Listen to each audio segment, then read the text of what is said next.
Hi, this is John Harcher, and welcome to episode 31 of Valleys of Numenor. Foundation has reached its season 1 finale. The cracks in the Empire have clearly been established, and so has the Foundation. So, can this thing actually work?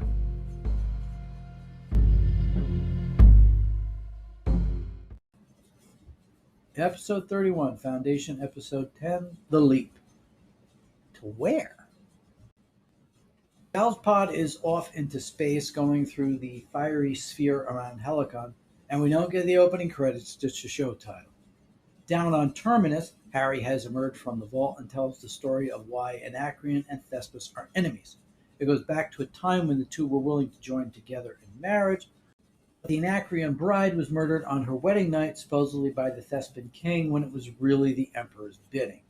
They now have one ship and the ability to build more. Harry recognizes Mary but not Salver. He asks about Gal but is told she's not there. I guess one hologram doesn't know what the other one knows. As for the Invictus, he was able to predict where the ship would show up. It was not jumping in a random pattern. And as it turned out, that bit about not being a revolutionary that he told the Emperor, that may not precisely be true either. Brothers Day and Dusk are in the clone chamber and are trying to figure out what to do about their wayward clone brother. Dawn is under arrest in his room. His DNA is totally different than Cleon's, and it turns out the young man has known for quite a while. He asks Day if he ever wanted to be anything different than what the plan says he has to be. Back on Terminus, Harry tells the crowd the Foundation isn't some house of knowledge. They are the foundation of a new civilization. And they can do it out of sight of the Empire if they use the Invictus to basically trick them into thinking they're all dead. The kids, of course, are curious and ask him about death. He basically lets them know that the vault isn't just a structure, it is him. But as he turns to leave, Salver wants to know why he's sending her messages. He said, whatever they are, they're not from him. With that, the vault closes. Day now goes to interrogate Azura, but not until they've taken a nice walk in the garden. After telling her why he has to be a cold individual, he tells her everyone she knows and their families are under surveillance, and with a snap of his fingers, see, again, this is what bad guys do these days. All 1,500 plus people will die. She will be locked away and deprived of all senses except consciousness. I know it's officially not a sense, but you get the point. That's how she's going to spend the rest of her life. Salver and her mother try to process what Harry told them. Mary's upset she bought his spiel for all these years. Salver wants to know who's been sending her those dreams. Out in the desert, Rowan is preparing Farah for burial. He offers her bow to Harden and will bury the huntress in a tree replanted from Anacreon. The three peoples start to work together as Harry asks them to, and things are getting better. Hugo is now the captain of the Invictus and travels back and forth from the planet. Further out in the desert that night, we get our hallmark Skinamax moment with Salver and Hugo before she leaves for the night. Near the vault, she sees a child jump into the ground like it's a pool. Anyone we know have a relationship with water? Salver goes to her mother, who tells her she's likely to be elected mayor of the new town. She asks about the girl from the water planet, so Mom spills the beans. That whole thing from episode 2 or 3 where the women save their eggs and embryos, well, that comes into play now as she finds out she's really the daughter of Gal and Raish. They were the children she was seeing in her dreams. So she decides she has to go find her and takes the prime device with her. Salver goes to get on the beggar when Hugo meets her. She asks him to go with her, but he realizes this is something she has to do for herself. She then heads off into space. Back on Trantor, Demerzel takes Dawn to his meeting with his brothers. Dusk wants to destroy him, but it's up to Day. He's not quite the same guy who left Trantor and came back. The old man doesn't want to hear it and starts slapping the day lights out of him. See what I did there? Day pushes back. Dawn runs into Demerzel's arms, who decides to end it all by snapping his neck. They'll get a new one ready in the morning. Dusk looks at the birds on the mural and smashes his tray against it. It warps the picture into something completely different. Day brings the body into the ash room and it turns to dust. Then the Shadow Master comes in and lets Day know they have a bigger problem.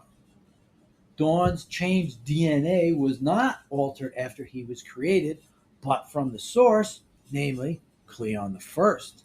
Somehow the rebels have messed up the original, so no clone after it will be perfect. And it wasn't done recently. Day himself is also not perfect. Day starts hammering on the case of the first Cleon until we hear it shatter off screen. Demersal heads to her room and decides she's had enough of her hiding and rips off her skin to reveal her robot skull. Out in space, Gal's ship wakes her up as they near Synax. It enters the atmosphere, the parachutes eventually deploy, and it splashes down into the ocean. She gets onto an inflatable boat, gets her things, and heads out. She reaches the structure that was once her home, but no one's there. Or is there? She looks into the water and sees a red flashing light. She swims down to the submerged spaceship and finds someone in a pod as well. She opens it and pulls the traveler up to the surface. When the person wakes up, we see it's Salver, who has been in cryogenic sleep over 100 years herself. She pulls out the Prime device and goes to hand it to her. We'll have to wait for next season to see her toss it over her shoulder. Wait, that's something else. I've watched the episodes twice, and it definitely improves the second time. You're able to concentrate on all the threads they're laying down since you have an idea where they're going. The one thing I see they're stressing is how the individual is at once an important part of the overall plan, yet can screw things up immensely. This lays the groundwork for the one person who almost takes out the Foundation down the line. They also really planted the seeds for Demersal to be the overseer Ardenil Oliva is in the books.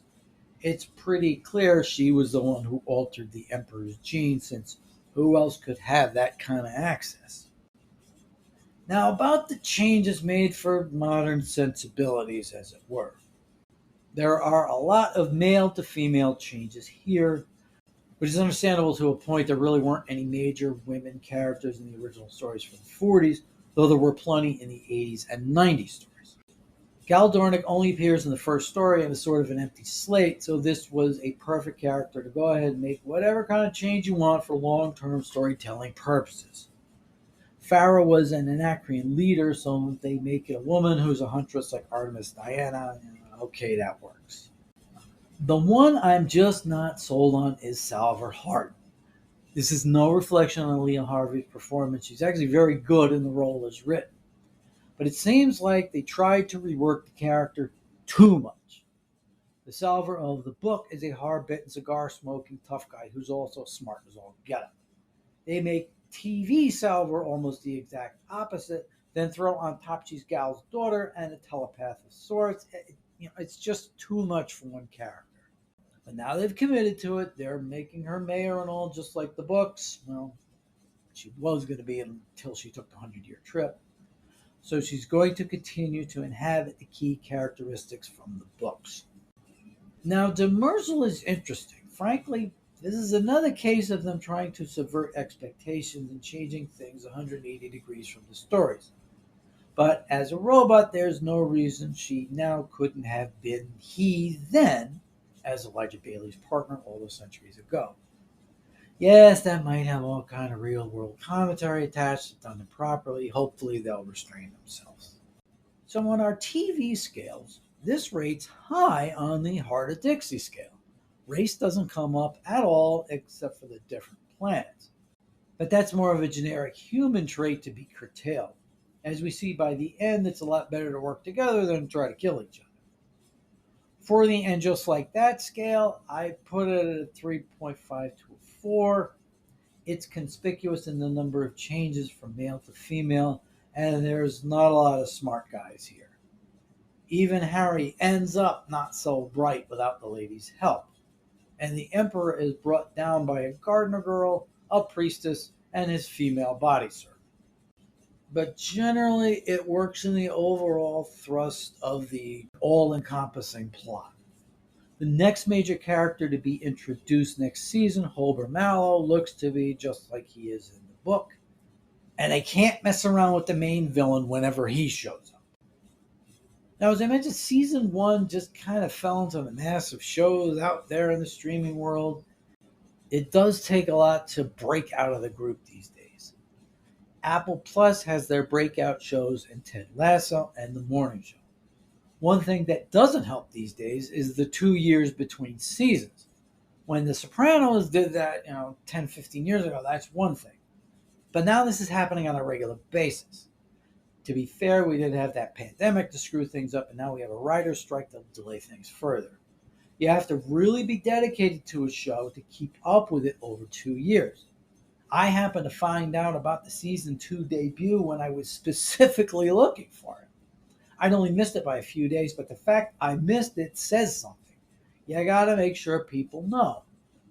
So we'll see where we go next season if we get beyond the framing structures of the first novel.